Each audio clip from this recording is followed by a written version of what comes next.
आळंदी क्षेत्रामध्ये कीर्तन करताना दुसरं काय सांगावं? मला वाटत नाही या क्षेत्रामध्ये संत सोडून दुसरं काही सांगावं। या क्षेत्रामध्ये संत जीवनच सांगावं महाराज, कारण या भूमीने संत जीवनाचा काय प्रभाव असू शकतो हे मोठ्यात मोठ्या योग्यावर, मोठ्यात मोठ्या तत्ववेत्यावर, मोठ्यात मोठ्या राजावर या भूमीनेच दाखवून दिलेलं आहे। संताचा काय प्रभाव असतो हे देवाला सुद्धा दर्शवणारी हीच भूमी आहे। एक अलौकिक साम्राज्य संत जीवनाचं तुम्हाला अनुभूतीला येऊ शकतं। याची प्रतीती जर कोणाला करून घ्यायची असेल तर त्याला आळंदी क्षेत्र पाहावं लागतं महाराज। 5 तत्वाने सम्मिलित हे तीर्थक्षेत्र आहे। असं कुठं कुठं घडत नाही। काही क्षेत्रामध्ये आपण गेल्यावर आपल्याला तीर्थ घडत नाही, संत मिळतात, देवता मिळत नाही। इथं देवता आहे, इथं संत आहे, इथलं तीर्थ आहे, इथलं क्षेत्र आहे, आणि सगळ्यात महत्त्वाचं या 4ही गोष्टी वैभवात नांदवण्याकरता या क्षेत्रामधली साधना आहे। या 5 गोष्टीचं सम्मिलित दर्शन आळंदी क्षेत्रामध्ये होतं। इतरत्र आपल्याला त्या अनुभूतीला पाहायला येत नाही। देवतेबद्दलचा विचार करा, सामान्य देवता इथली जुनाट जुगादीचे नाणे, बहुता काळाचे ठेवणे, शिवपीठ हे जुनाट। जुनाट म्हटलं आजकालचं हे नव्हे, आजी कालीचे असं वर्णन ज्या वेळेला आपण करतो, देवतेचं वर्णन सामान्य इथले। तसं तर आळंदी क्षेत्राचं महिमान सांगत असताना इथल्या देवतेलाच राजा म्हणावं। मग नंतर ही प्रमाण देशिक राजा दया निधी अलंकापुरी जो नांदे। पण ज्ञानोबारानंतर राजा इथं कोणी झालं नाही। इथला राजा मूळ सिद्धेश्वर आहे, आणि सिद्धेश्वरांनी ज्ञानोबारांना या नगरीचा राजा केला। म्हणून देवता महान आहे, क्षेत्र महान आहे। ज्या काही गावांचं वर्णन ग्रंथ परंपरेमध्ये आलं तिथं माझ्या गावाचं नाव तुकोबारांना दिसलं नाही, नामदेवरायांना माझ्या गावाचं नाव दिसलं नाही, त्यांना इसरूड दिसलं नाही, त्यांना शास्त्री महाराजांचे व मोठ्या कीर्तनकाराचं गाव नाही। ते म्हटलं मी त्याच गावाचं वर्णन करेल। आळंदी हे गाव पुण्यभूमी ठाव, किंवा धन्य देहू गाव पुण्यभूमी ठाव, तेथे नांदे देव पांडुरंग। कोणाचंही वर्णन करतील ते संत कसे, कोणाचंही वर्णन करतात त्याला जाहिरात म्हणतात, ते वर्णन नाही। वस्तुनिष्ठ स्वरूपामध्ये झालेलं वर्णन संत साहित्यामध्ये, अध्यात्मात आणि साहित्यात शोभून दिसणारी ग्रंथ परंपरा अलौकिक ठरते। शेकडो वर्ष झाली। याचं कारणच हे की ते वर्णन वस्तुनिष्ठ आहे, आविर्भाव नाही त्या वर्णनात। म्हणून 5 तत्वाचं सम्मिलित दर्शन आळंदी क्षेत्रामध्ये होतो। मी सांगत होतो देवता, क्षेत्र, सामान्य क्षेत्र आहे। बरं तीर्थाकडे चला, काय तीर्थ आहे महाराज इंद्रायणी। या तीर्थाचं वर्णन ये दक्षिण वाहिनी इंद्रायणीसी, स्नान घळता अभय देशी, कोटी तीर्थ प्रयागादी काशी, प्रसन्न होती हरिहर। या तीर्थाच्या स्नानाला येताना एकनाथी भागवतातल्या ओव्या काही वाचा तुम्ही। भागवत धर्म अनुगामी तैच भेटीला ही जे आम्ही, कोटी पुण्य निष्कामी प्रयाग संगमी केली या। नाथ महाराज म्हटले कोट्यावधी निष्काम भावनेनं पुण्य प्रयागासारख्या तीर्थावरती आम्ही केले, आणि त्या पुण्याईचा केलेला परिणाम आहे की आम्हाला ज्ञानोबारायासारख्या साधूचं दर्शन होत आहे, या भूमीचं दर्शन होतंय की ज्या भूमीतली माती सुद्धा कपाळाला बुक्का म्हणून लावली तरी जीवन शोभायमान होतं। इतकी सुंदर भूमी आहे। इथली देवता महान, इथलं संतत्व महान, इथलं क्षेत्र महान, इथलं तीर्थ महान, आणि सगळ्यात महत्त्वाचं या 4 गोष्टींना बांधून ठेवते अशी इथली साधना महान आहे। हो, इथली साधना ओळखू येत नाही महाराज। चातुर्य लपवी महत्व हरवी पिसे पनमीर, इथलं कोणाला ओळखू येतो? इथली साधना ओळखायला अनेक जन्म घ्यावे लागतील। अरे मळालेलं धोतर, मळालेला सदरा घातलेला आळंदीत ज्ञानोबारांच्या दरबारात अजान वृक्षाखाली एखादा म्हातारा बसलेला असला, पाहत सुद्धा नाही आपण त्यांच्याकडं, पण त्यांच्याकडं पाहत जरी नसलो आणि त्यांची अनुभूती घ्यायची असली तर पुढं ज्ञानेश्वरी डोळे बंद आहे, खळा खळा खळा खळा खळा खळा नुसत्या ओव्या चालल्या. इथली साधना ओळखू येत नाही महाराज. इथं मळालेल्या कपड्यातला सुद्धा गाथा कंठस्थ असलेला महात्मा सापडतो. ज्ञानेश्वरी कंठस्थ असलेले महात्मे सापडतात. म्हणून आळंदी क्षेत्रामध्ये आपण संत जीवन ऐकावं, संत जीवन पाहावं, संत जीवन न्याहाळावं, त्या दिशेनेच आपण प्रयत्न करावा. असा संत नाही वारकरी संप्रदायात की ज्या संतांनी ज्ञानोबाराचं वर्णन केलं नाही, माऊलीचं वर्णन केलं नाही, असा संतच नाही. कदाचित असला तर संत नाही. विठ्ठल विठ्ठल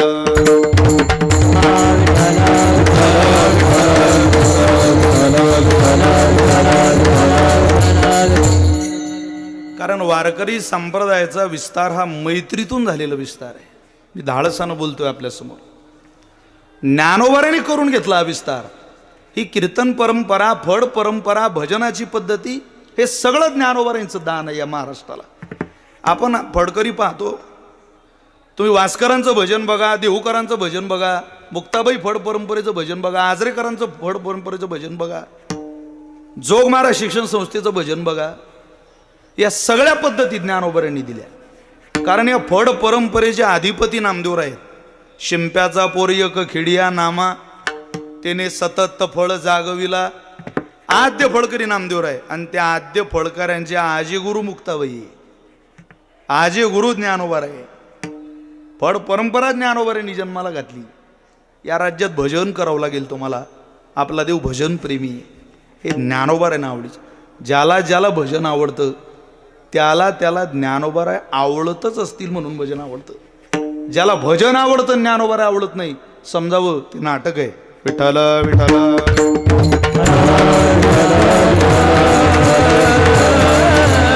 खरं कीर्तन म्हणजे भजन.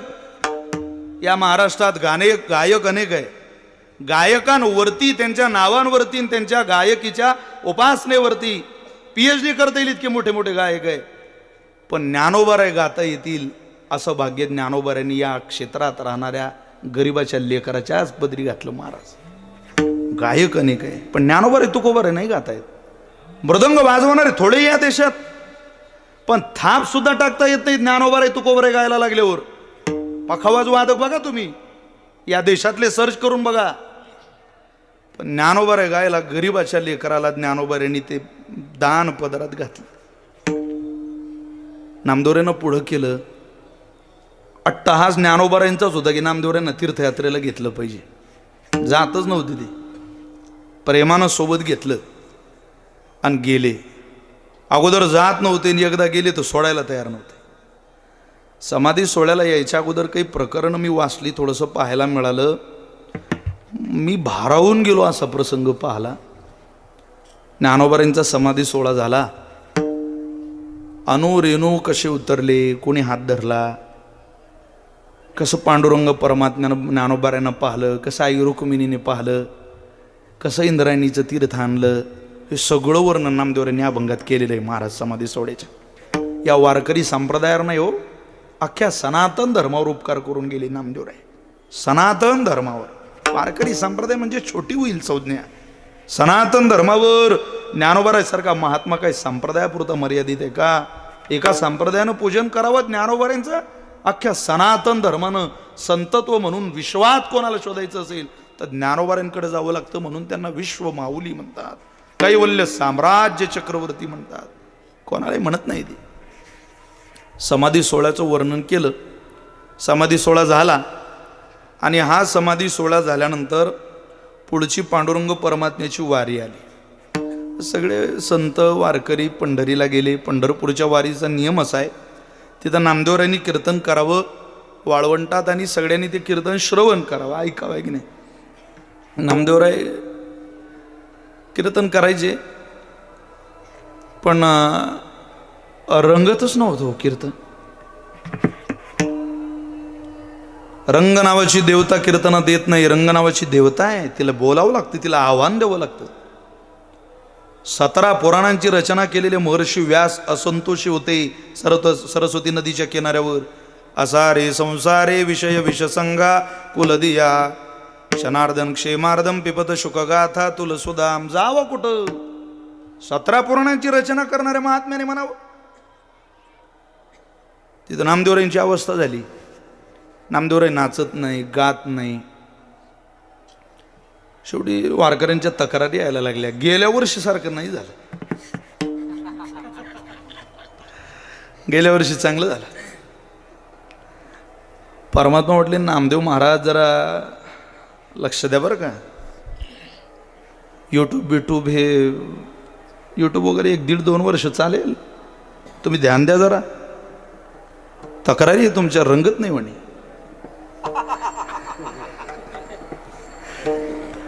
नामदेवराय म्हटले देवा मला नाहीच रे तर वाळवंटात जाऊ वाटत. का?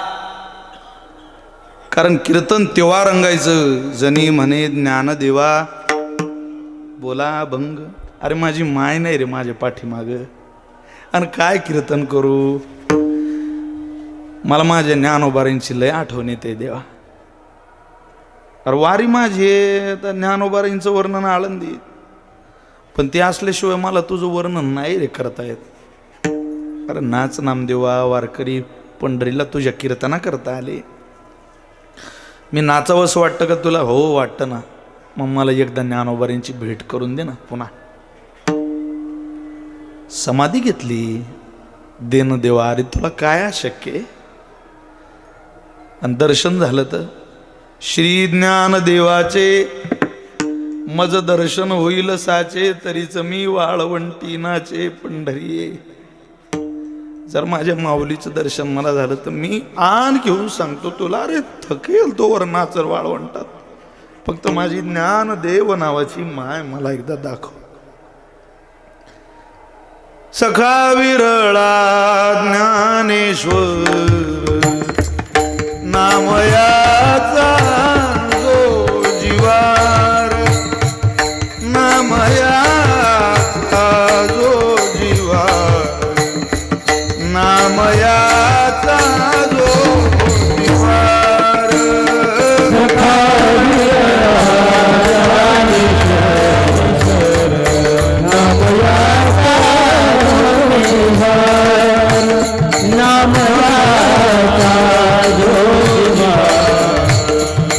नामयाचा जो जीवार. सखा विरळा ज्ञानेश्वर, सखा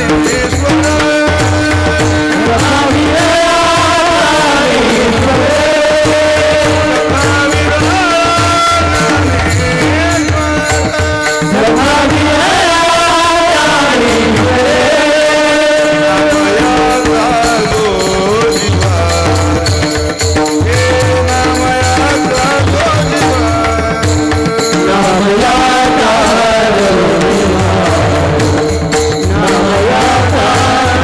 सखा विरळा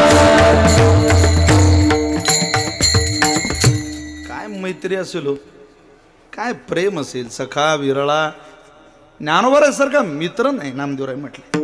जनाबाईंनी त्या मित्रांचं वर्णन करावं, आणि ती मैत्री तीर्थयात्रेतून निर्माण झालेली होती महाराज. ज्ञान आणि नाम मित्र होतं, सखा होतं. तेव्हा वारकरी संप्रदायासारखा पंथ निर्माण होतो. तसं कसं होईल? केवळ ज्ञान पंथ चालू शकत नाही, केवळ नाम पंथ चालू शकत नाही. ज्ञानाला नामाची जोड लागते आणि नामाला ज्ञानाची जोड लागते. हे सुरळीत पांथस्थ तुम्ही मी झालो, हे उपकार ज्ञानोबारांचे, हे उपकार नामदेवरांचे. हो तुकोबाराय तियेची अभंगाच्या द्वारा सांगताय तुम्ही योग्य पांथस्थाच्या मागत चाला, कोणाचे मागं जाऊ नका. ओरड वाटतं मला ज्या घरात वैभवलक्ष्मीचं पारायण करणाऱ्या महिला या राज्यात राहतात. किती अवघड आहे, कठीण किती. 728 वर्ष झाली ज्या ग्रंथाचं महिमान आपले पूर्वज आपल्याला सांगत आले, त्या राज्यात एखाद्या बाईनं श्रीमंत होण्याकरता वैभवलक्ष्मी वाचावी आणि तिनं अपेक्षा करावी आमच्या घरात सुख आलं पाहिजे. वैभवलक्ष्मीची पोथी वाचून जर घरात श्रीमंती आली असती तर सरकारनं मुख्यमंत्री लाडकी बहीण योजना काढल्यापेक्षा 2-2 पोथ्या दान दिल्या असत्या तुम्हाला. त्याच्यावर झटके घेतले असते, फॉर्म भरा नमूक करा. सरळ आहे ना. ज्या दिवशी या महाराष्ट्रातली एखादी महिला लेकबाय बिद्या करताना मुलगी बिद्या करेल, औक्षण करेल, तिचं हळद अक्षत कुंकू तिलक करेल, तिला औक्षण करेल, पदरानं डोळे पुसेल, कपाळावरून डोक्यावरून मस्तकावरून हात फिरवेल, हाताला धरून गाडीत बसवेल. त्या दिवशी या महाराष्ट्रातल्या प्रत्येक नगरातल्या, गावातल्या, खेड्यापाड्यातल्या बाईने एक कृती करावी. गाडीत बसलेल्या नवरदेवाच्या बरोबर आलेल्या तिकडच्या काही महिलांना सांगावं, ताई थोडं थांबा, आम्ही घरात जाऊन आले. तिनं घरात पळत जावं. कुठं जावं? देवघरात जावं. देवघरात ठेवलेला विश्वमाऊली ज्ञानोबारायांचा वेलवेटच्या कापडात गुंडाळलेला ज्ञानेश्वरी नावाचा ग्रंथ त्या मंडपात आणावा आणि त्या सासरच्या महिलांकडे देऊन म्हणावं, आम्ही तुम्हाला आमची लेक तुमच्या घरी पाठवताना काही नसू देऊ शकलो, आम्ही गरीब आहे, काही देताच येणार नाही आम्हाला तुम्हाला, पण तुमच्या घरी सून म्हणून नांदायला येणारी जी पोरगी आम्ही पाठवतोय, हे ज्ञानेश्वरीचं पारायण करणारी पोरगी आहे, तुमच्या घराचं गोकुळ केल्याशिवाय राहणार नाही. असं म्हणणारी माय या राज्यात ज्या दिवशी जन्माला येईल त्या दिवशी घराघरात ज्ञानेश्वरीची पूजा होईल. बांधून ठेवतो. अरे आईच्या चोळीची गाठ बांधलेली काय कामाची? ती मोकळी केल्याशिवाय लेकराचं पोट भरत नाही. तशी तुमची माझी आई ज्ञानाई आहे. त्या आईकडेच कौशल्य आहे महाराज थकलेल्या जीवाला विसावा देण्याचं, दुसरं कोणाकडेच नाही. वारकरी संप्रदायाच्या परंपरेमध्ये तर सगळ्या संतांनी बोट ज्ञानोबाऱ्यांकडे जा, तिथं जावं. ते कोर्ट आहे शेवटचं, सुप्रीम कोर्ट आहे, त्याच्या पलीकडे कुठं फिरत बसू नका, जाऊ नका, माझ्याकडे प्रमाण आहे. सुखाचा निदान तो माझा सोपान, सुखाचा निदान तो माझा सोपान, विश्रांतीचे स्थान, मुक्ताबाई विश्रांतीचे स्थान, सुखाचा निदान तो माझा सोपान, सुखाचा निदान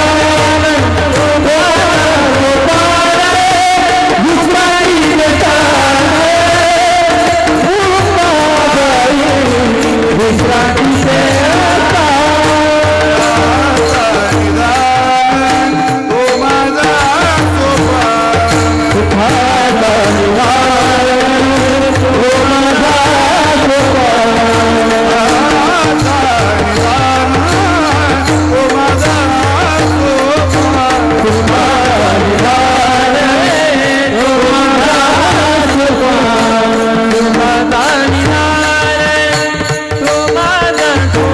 सोपान, विश्रांतीचे स्थान, मुक्ताबाई विश्रांतीचे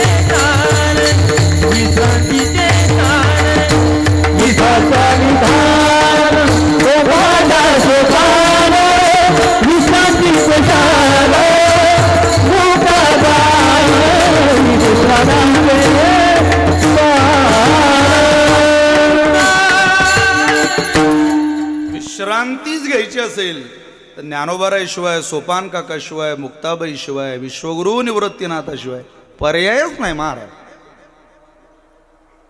धाडसानं बोलतोय तुमच्या समोर, या विश्रांतीपर्यंत जा. या चिल्लर चाललर विश्रांत्या सोडून द्या आयुष्यातल्या. ही सुखाची विश्रांती. आणि आपली जी धावपळ चालली ती सुखाच्या विश्रांती करता चाललेली. 2 तास झोपलेला माणूस, दमलेला माणूस झोपला तर बरं वाटतं. अनंत जन्माची, अनंत काळाची ही थकलेली, भागलेली, शिनलेली पिढी या सामान्य सुखात, सामान्य विश्रांती तृप्त होईल कशी? बाळाला तो बापही झोपवतो, पण आईसारखं नाही ना, आत्याही झोपवते.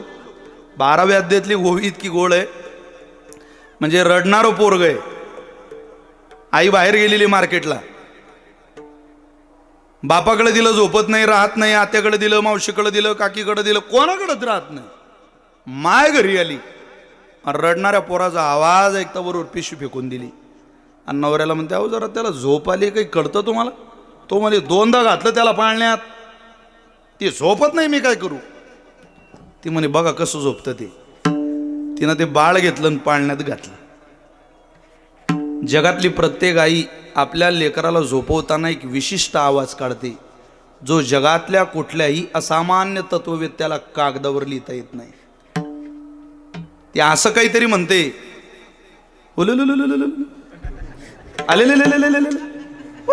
हा आवाज कोण्या कागदावर लिहायचा? लिहिताच येत नाही. ज्ञानोबा त्या आवाजाला नाव काय देता बघा. त्या झोपवणाऱ्या बाईला ज्ञानोबा म्हटले. 17वीचे स्तन्य देशी अनुवाताचा हल्लरू गाशी समाधी बोधे निज विषयी बुजावून. तो हल्लरू आईलाच गाता येतो महाराज. आईशिवाय दिले लेकरू झोपू शकत नाही. तसं अनंत जन्माचं दुःख आयुष्यातून घालवायला हल्लरू गायला ज्ञानोबाच लागतील ना. ते काय सामान्याचं काम आहे का हो?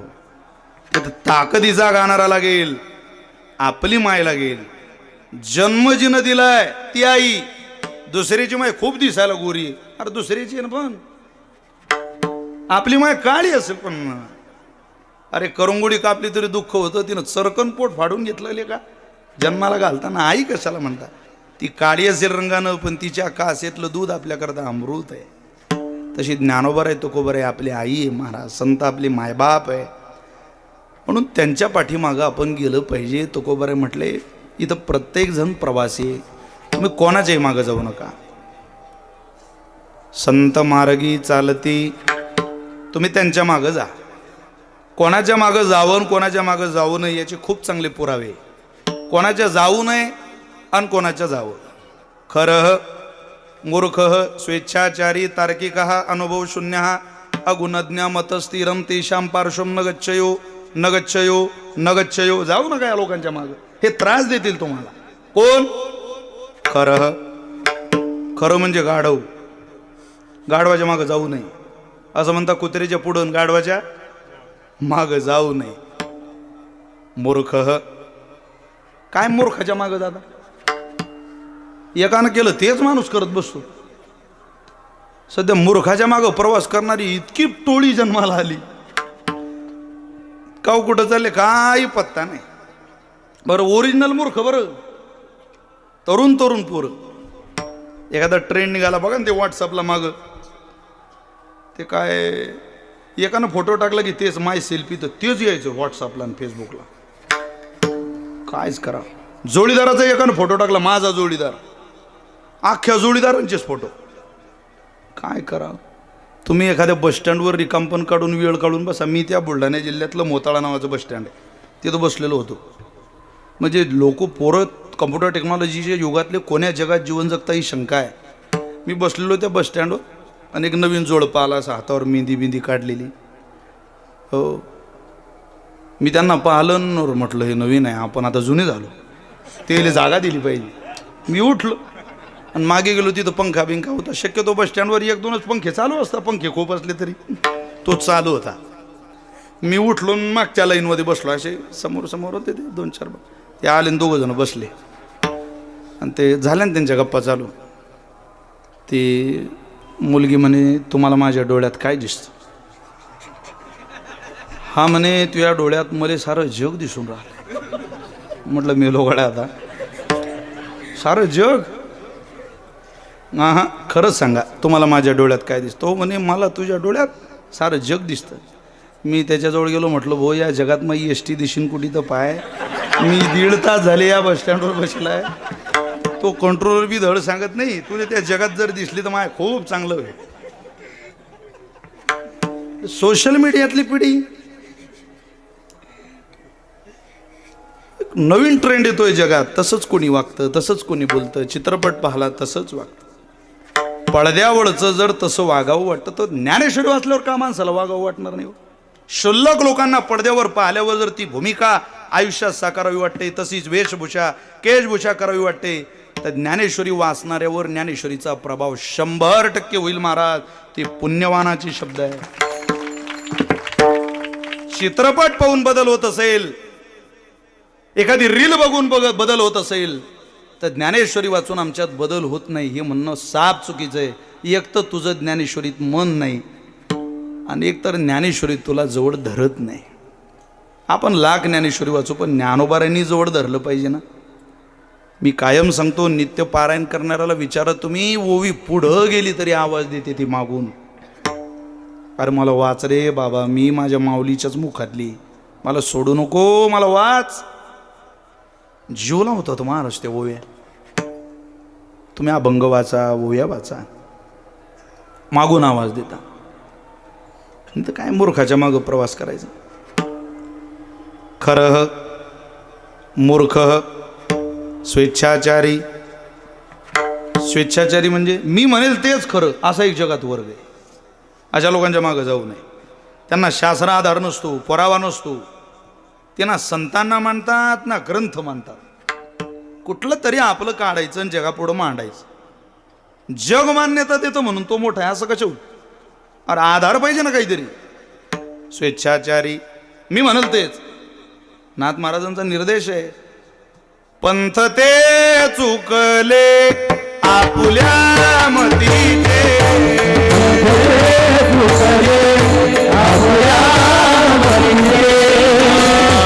ते चुकले आपुल्या मतीचे,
चुकले आपुल्या मतीचे.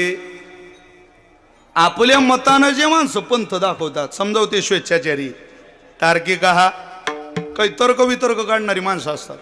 त्यांनाच काय संतावर प्रेम जळेल. तर्क व वितर्क काढणारा संतावर साधवर प्रेमच करू शकत नाही महाराज.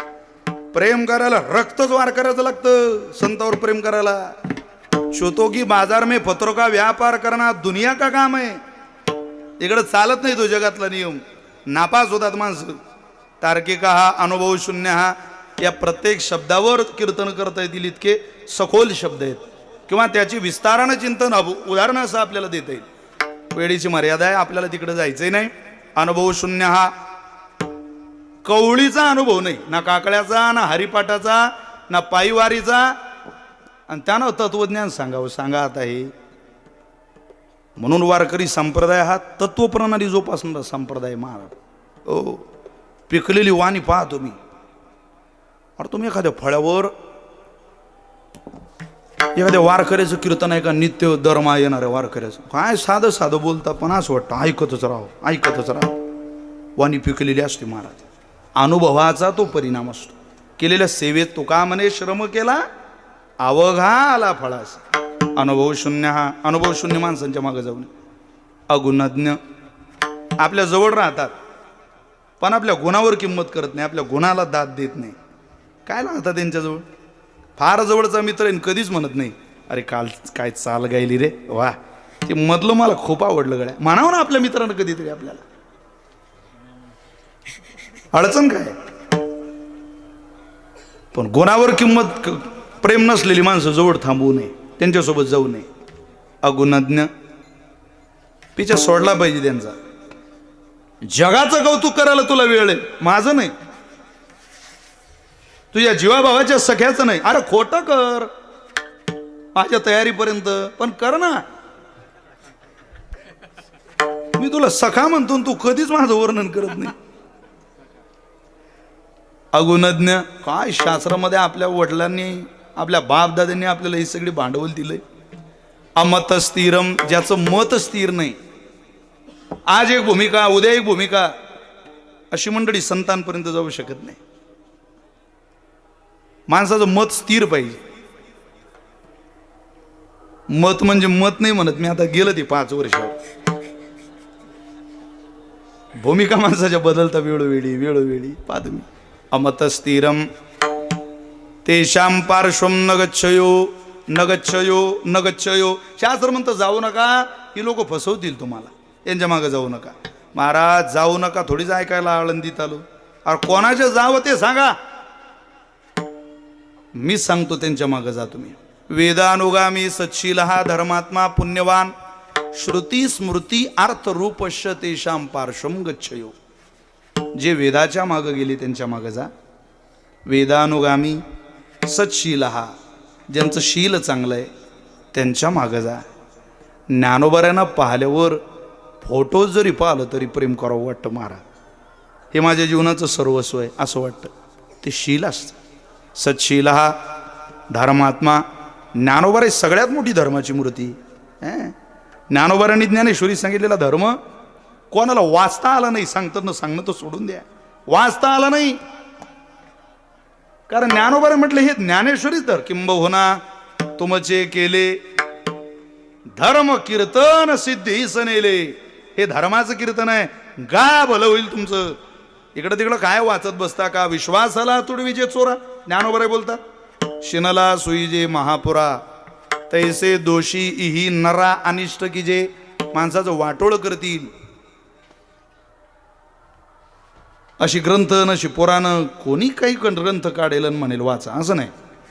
ज्ञानेश्वरी हे आम्हाला प्रमाण आहे. नामदेवराय तुकोबारे आम्हाला प्रमाण आहे. काय लागतो जगायला? गाथा ज्ञानेश्वरी जवळ असली ना, जगातली कोणतीच ग्रंथ जगायला लागत नाही. काय लागतं? ज्ञानोबारीने ते उपकारच केले आपल्यावर. धर्मात्मा धर्माचं कीर्तन आहे ते. चला, वेदानुगामी सच्शील हा धर्मात्मा पुण्यवान. ज्ञानोबाऱ्यासारखा कोण पुण्यवान महात्मा आहे की ज्यांचं दर्शन घ्यायला सुद्धा पुण्य लागतं? म्हणजे किती पुण्य असेल. पूर्वजन्मी सुकृते थोर केली ती मजा आजी फळासी आली परमानंदू आजी मानसी. भेटी झाली या संतासी. बरं झालं आम्हाला ज्ञानोबारांचं दर्शन झालं.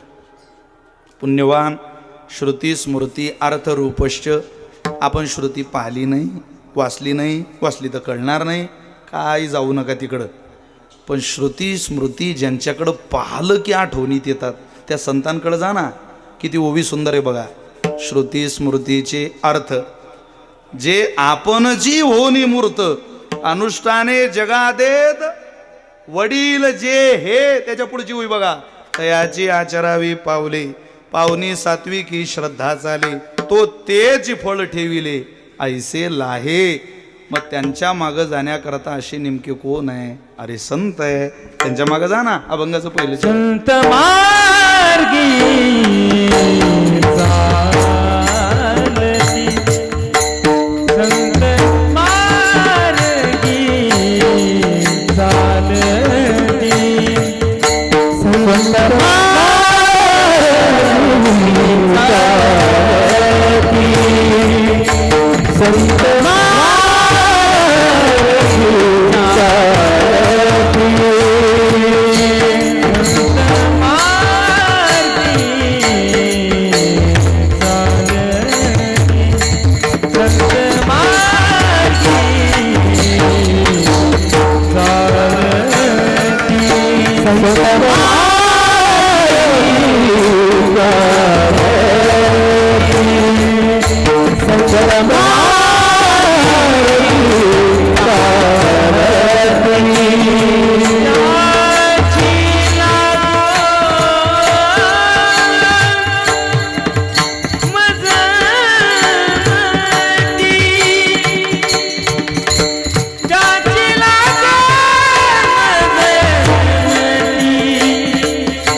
संत मार्गी चालती, त्यांची लागो मज माती. त्या संत ज्या वाटेनं गेले, यद्यदाचरते श्रेष्ठा तत्त देवे तरोजना सहित प्रमाणम कुरुते लोकस्तदनुवर्तते. त वडील जे जे करती तया नाम धर्म ठेविते रतेची अनुष्ठिती सामान्य सकळ जा. बाबो, ही सुलभ वाट ज्ञानोबाऱ्यांनी तयार केली, त्या वाटेला तुम्ही जा. त्यांची लागो मज माती. अरे माती जरी मिळाली तरी तुमचं कल्याण होईल, भलं होईल. तुकोबाऱ्यांनी काय गोड वर्णन केलं अभंगामध्ये. तुकोबाऱ्यांचा एक एक शब्द म्हणजे भगवंताची सेवा. एका एका अक्षरात आहे माझा रमाकांत.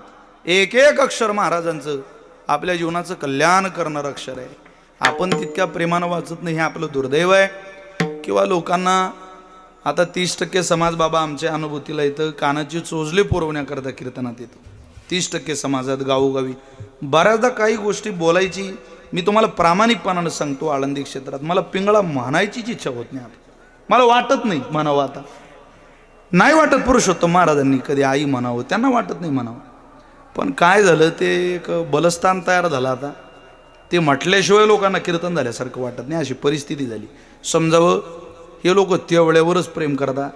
यांना आपण केलेलं चिंतन, आपण केलेला अभ्यास, आपण केलेली उपासना, आपण इकडून तिकडून गोळा करून एक नाथ भागवतातली काढली, ज्ञानोबाऱ्यांची काढली, ही ओव्या मी आतापर्यंत तुम्हाला ह्या ओव्या हे श्लोक म्हटले. हे काय, मला बसावंच लागलं ना कुठंतरी, ऐकावंच लागलं ना कोणाच्या तरी श्रीमुखातून, पाहावंच लागलं ना काहीतरी कुठेतरी शोधून.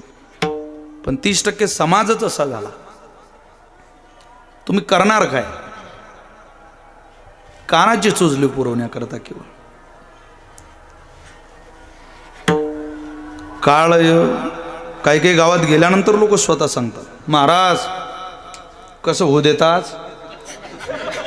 कसं म्हणजे काय, तर काय घुंगरं बांधायची होऊ द्यायचं कसं, अपेक्षा काय तुला.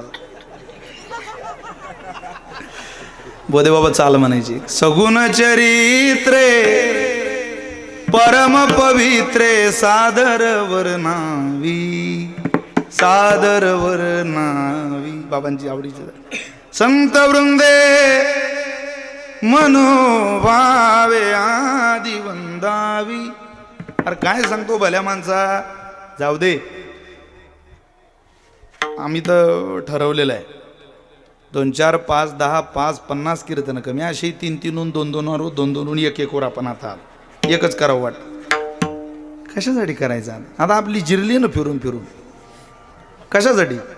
पण निदान आपण एखाद्या अभंगाची सेवा करत असताना ज्ञानोबाऱ्यांच्या तुकोबाऱ्यांच्या नजरेत आपल्याला पडावं लागणार नाही. अशी वाक्यरचना बोलू, अशी कीर्तन करू, असं भजन गाऊ की अंतकाळ जेव्हा येईल त्यावेळेला ज्ञानोबाऱ्यांनी म्हटलं पाहिजे अरे घ्या त्या लेकराला घ्या मध्ये घ्या देऊ द्या रे त्याला त्यानं भजन केलंय. एवढं जरी म्हटलं तरी खूप झालं ना. दुसरं करता काय. घर निघायचं झालं तर ज्ञानोबाऱ्यांचं घर निघण्यात मजा आहे. बाकी कोणाची घर तशी नाही की कोणाचंही घर आपण ज्ञानोबाऱ्यांचं घर. त्यांची लागू मज माती. आळंदीत ज्ञानोबाऱ्यांच्या दरबारात झोपलेलो कुत्रं सुद्धा निवांत झोपलेलं असतं महाराज. इतके लोक त्या विनेकरार जोडून जातात विनामंडपात दर्शन करू जाग सुद्धा येत नाही त्याला. तर म्हणतं घे तुला घ्यायचं त्याचं दर्शन मी आपला सुखे मी निजवलो गा शून्य सारो निते ते त्रिकूट शिखरी गा दान मिळे आहे ती. आम्हाला काय गरज आहे. ज्यानं देवावर ओझं घातलं ना बस संपलं त्याला माहिती आहे. आंधळी पांगळे बघ आंधळ्या पांगळ्याचा एक विठोबा दादा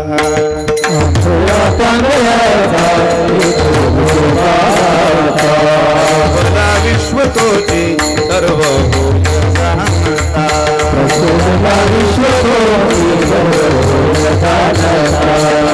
थोडी गेला मात्रे पाप पुण्य संचिता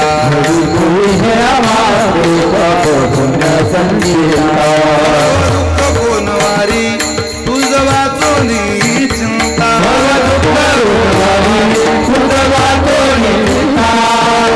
गाजा तुझा तुझी पाळू राजा दिवचे गा सांगता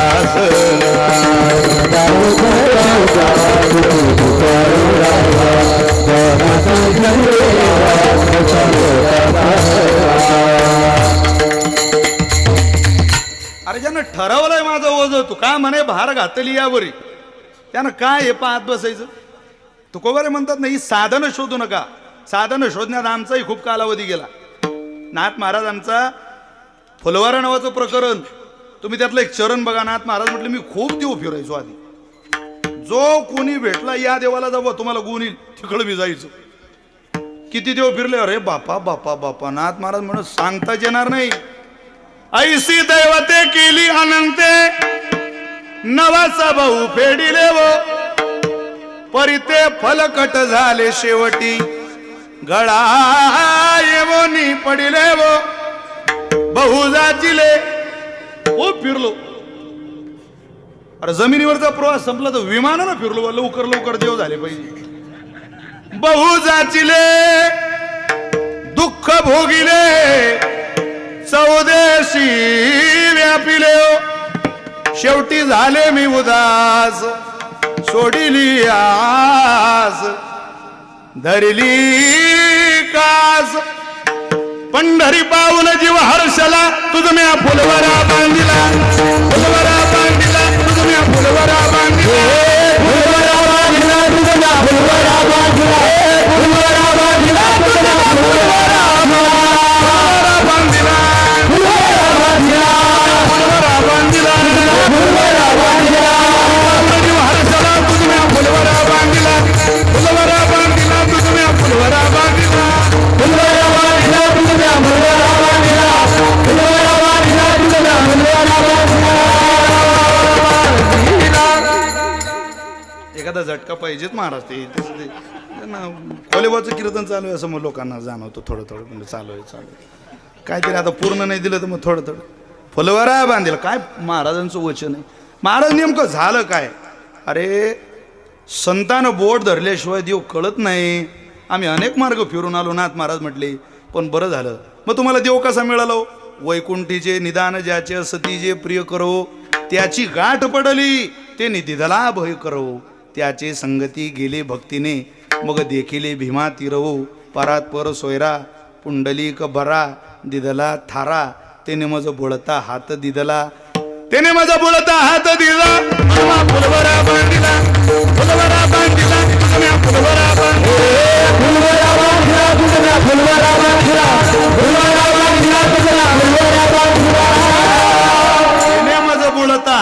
विदला हे बुळता हात देणारे ज्ञानोबा राय लक्षात ठेवा. हे बुळता हात देणारे पुंडलिकराय लक्षात ठेवा. म्हणून लागू त्यांची माती. काय दुसरं अपेक्षा करता आयुष्यात?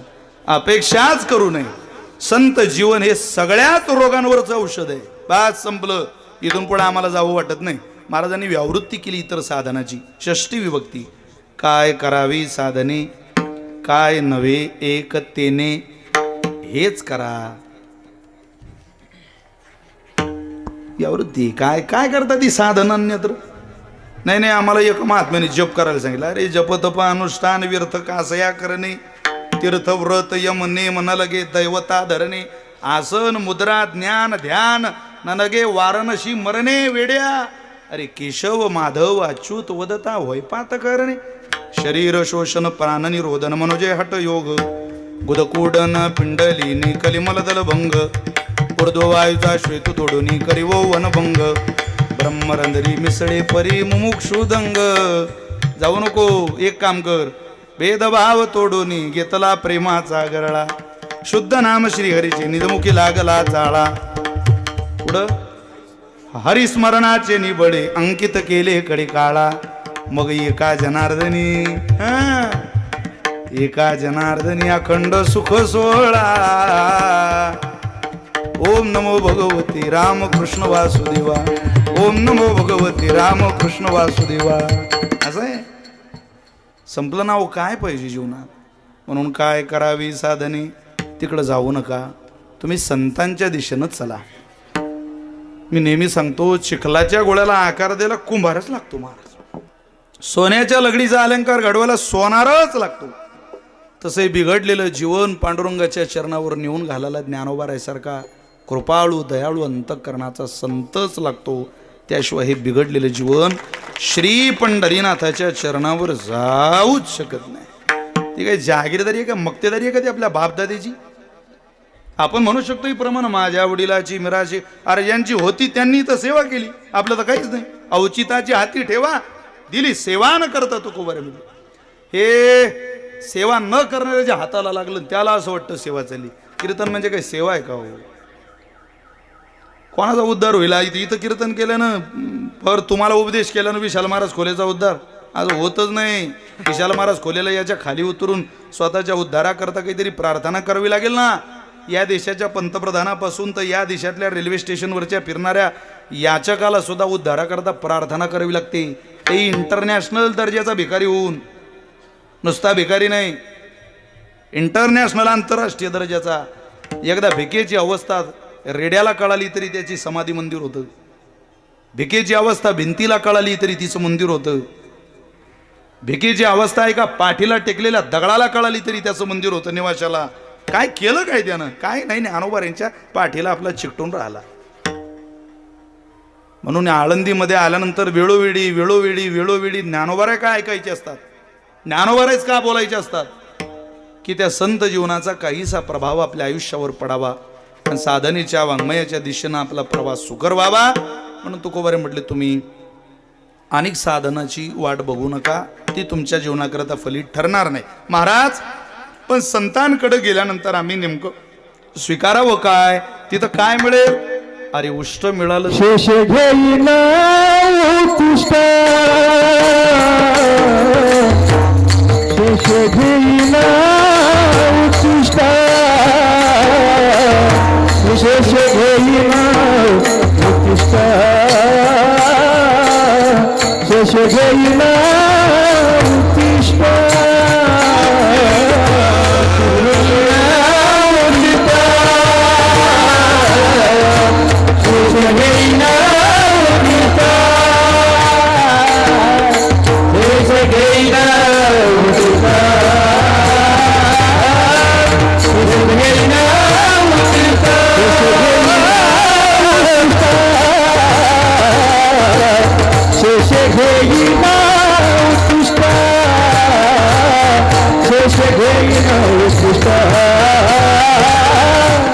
पोट पूर्णतेचा संकल्प संतांच्या उष्ट्यात. ज्ञानोबाऱ्यांची ज्ञानेश्वरी उष्टीच आहे, पण पूर्णतेचा संकल्प देणारी तुकोबाऱ्यांचा गाथा उष्टाच आहे ना. पण दाय धनीवरी पोट, बस काय करावे साधने, काय नव्हे एकतेने. एकदा ठरवलं ना आमचा सांभाळ करणारे हे, मग परमात्म्यापर्यंत नेऊन घालण्याची जबाबदारीच त्यांच्यावर असते. कीर्तनाची वेळ जवळजवळ संपलेली आहे. तसं मी 6 म्हटलं होतं, पण 6:30ला 6:45ला जवळजवळ कीर्तन सुरू झालं. अधिक वेळ तुम्हाला काय तिकडे, तुम्ही सगळे सुज्ञ श्रोते आहात. इथं काय जास्त वेळ, अल्पारंभेनं क्षेम करा, चालू करा आणि थांबा. म्हणजे फोकाचे 10 मार्क भेटत असतात. आणि हुशार विद्यार्थ्यांनी फोकाचे मार्क घालवू नये. भाजी तयार झाली तरी हा जाळच लावून राहिला. अरे जाऊ दे ना, झालं ना आता ते का नांदी येऊन राहिला भाजी बनवायच्या, आहे की नाही. झाल्यावर काय. तसं आता मला असं वाटतं अभंगाची भूमिका आपल्या स्पष्ट निर्देशात लक्षात आली असेल. सांभाळ करायला बोट हातात दिलं ना, ज्याचा हातात दिलंय तो जबाबदार असला की आपली पुढची जबाबदारी संपली. मग ते त्याच्याकडे. यांचं चरित्र वाचा तुम्ही सजन महाराजांचं. जशा आळंदीला दिंड्या येतात, पंढरपूरला दिंड्या येतात, तशी दिंड्या जगन्नाथपुरीला नेण्याची पद्धत. सजन महाराज दिंडी सहभागी झाले. चाललेल्या दिंड्या, भजन चाललेलं. आता आमच्या मुक्ताबाईच्या पालखीत असे नियम आहे. काही ठिकाणी गावं छोटे आणि माणसं जास्त, वारकरी वाटले जातात. 2 तुमच्याकडे न्या बुवा, 4 तुमच्याकडे न्या, असं वारकऱ्यांची वाटप होते.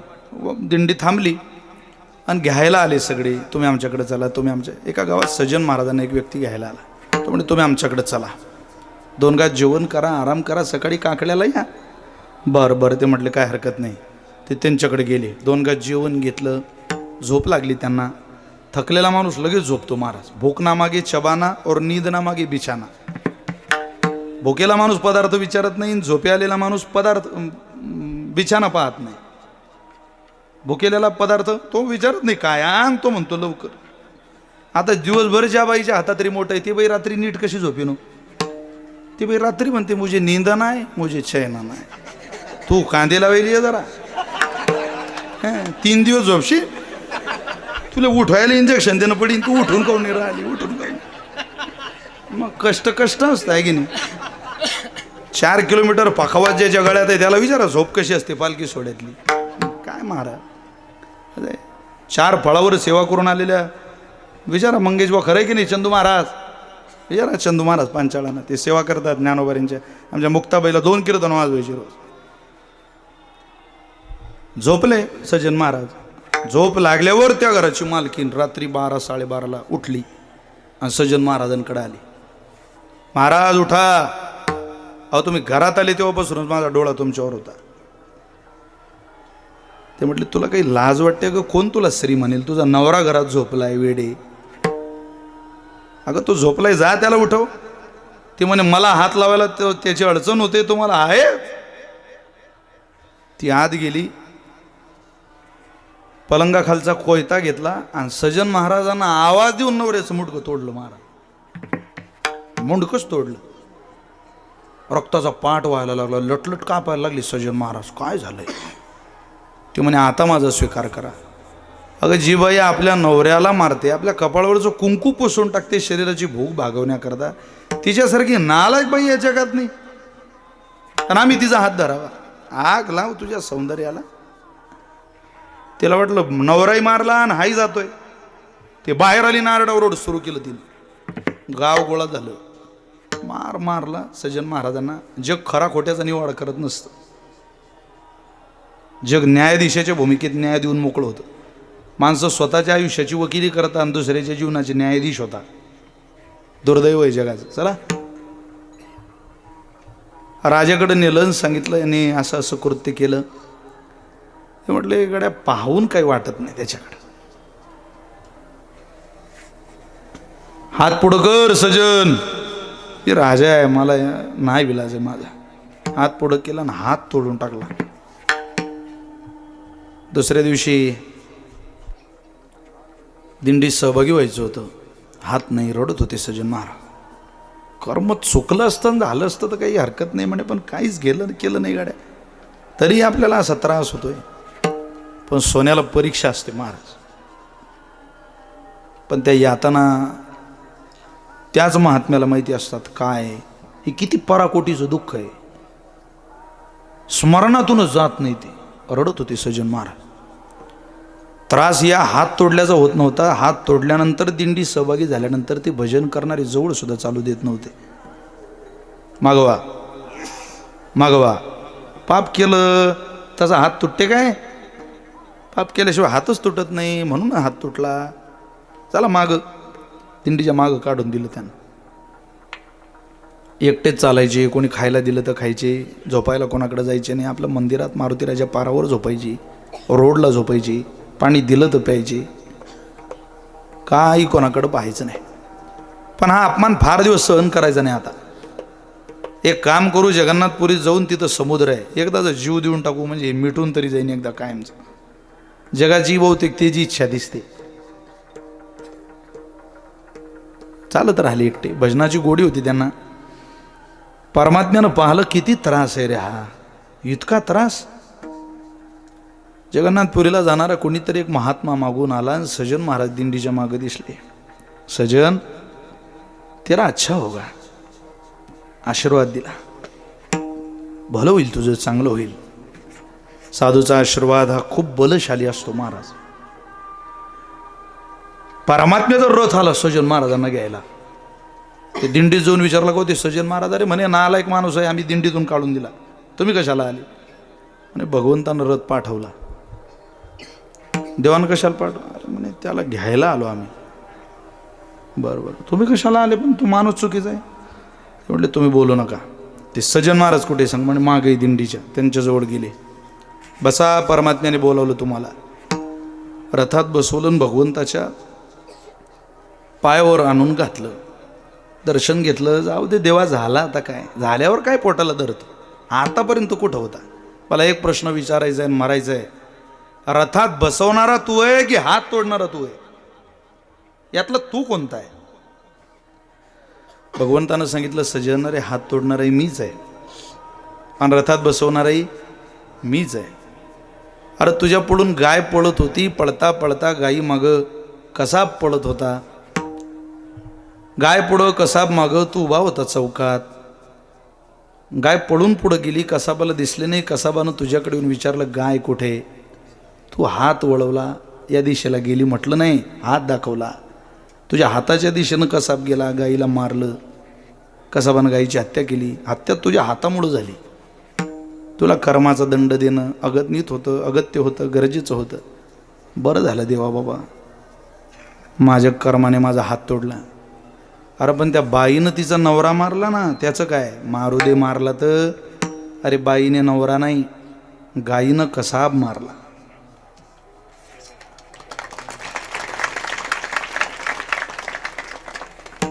वा, इकडे बैस माझ्या मांडीवर. मी? अरे हो, तोच बैस. नाही बसा वाटत, बैस. अरे निदान तुला त्रास देणारी दिंडी येईपर्यंत तर बैस.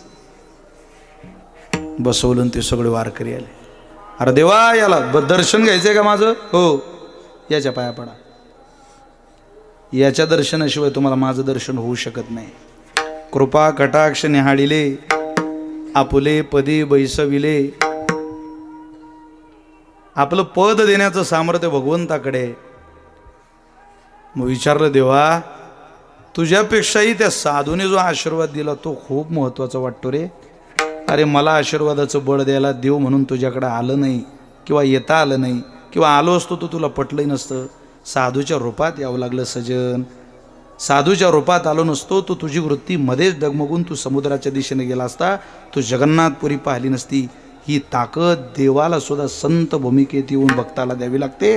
म्हणून संत जीवनाचा प्रभाव आयुष्यावर पडला की देवाचं चरण अगदी सुरळीत होतं. हा त्याचा प्रत्यय, हे त्याचं उदाहरण आहे. म्हणून इतर तर ठिकाणी काय घ्यायचं? संतांचं उष्ट तर उष्ट, पण धाय धनीवरे पोट. काय करावे साधने, काय नव्हे एकतेने. जगद्गुरु तुकोबारे म्हटले, आम्ही तर निश्चयच केलाय बुवा, तुमचं काही सांगता येत नाही. कदाचित भूमिका आवडली पटली तर तुम्ही याल, पण मी माझं सांगतो तुकोबारे. काय? तुका म्हणे